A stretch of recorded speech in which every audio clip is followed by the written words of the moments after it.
প্রিয় মাধ্যমিক শিক্ষার্থী বন্ধুরা, আজকের এই ভিডিওর মধ্যে দিয়ে মাত্র দুটি প্রশ্ন তোমাদের বলে দেব। এই দুটি প্রশ্নকে সঠিকভাবে যদি অধ্যয়ন করতে পারো, কালকে একটি প্রশ্ন তুমি তোমার পরীক্ষায় কমন পাবেই পাবে। তাই দেরি না করে চলো শুরু করছি আজকের এই ভিডিওটি।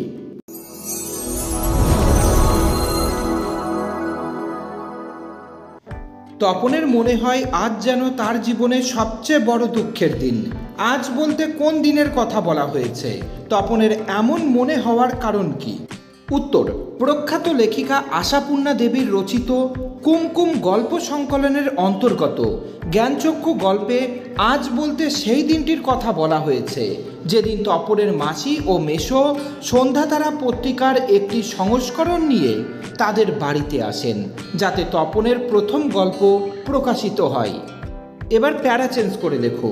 এই গল্পে আমরা তপন নামে একটি ছেলের কথা জানতে পারি, যে গল্প লিখতে ও কবিতা পড়তে ভালোবাসত।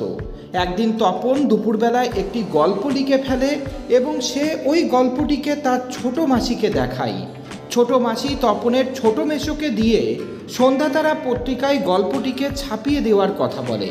মেসোমশাই তপনের গল্পটি পড়ে কিছু কারেকশনের কথা বলে তিনি সন্ধ্যাতারা পত্রিকায় গল্পটি ছাপিয়ে দেওয়ার কথা বলেন। লেখাটি যখন প্রকাশিত হলো তখন তপন গল্পটি পড়তে গেল। তার প্রত্যেকটি লাইনই অচেনা লাগলো। তপন বুঝতে পারল যে তার নতুন মেসোমশাই গল্পটির কিছু কারেকশন করার নামে গল্পটি পুরো বদলে দিয়েছে।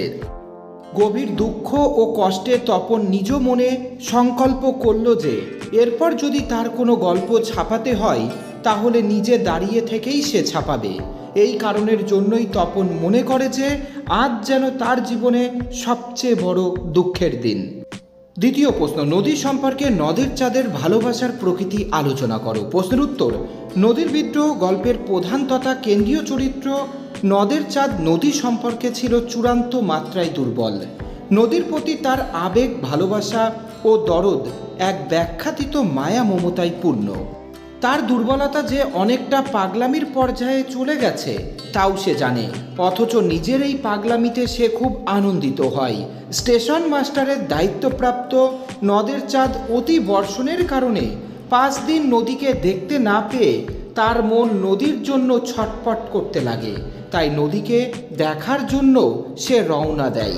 সারা রাস্তা তার মনে একমাত্র কৌতূহল ছিল নদীর রূপ সম্পর্কে। সে নিজে মনে করে নদী সম্পর্কে তার আকর্ষণের মূলে রয়েছে তার জন্ম ও বড় হওয়া, কারণ তার জন্ম ও বড় হওয়া দুই নদীর ধারে। এবার প্যারা চেঞ্জ করে লেখো।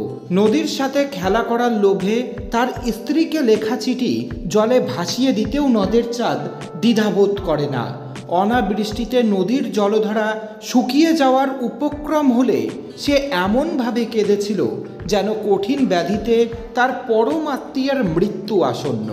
এভাবেই নদী কখনো নদের চাঁদের পরম আত্মীয়, আবার কখনো বা তার প্রিয় বন্ধু হয়ে উঠেছে।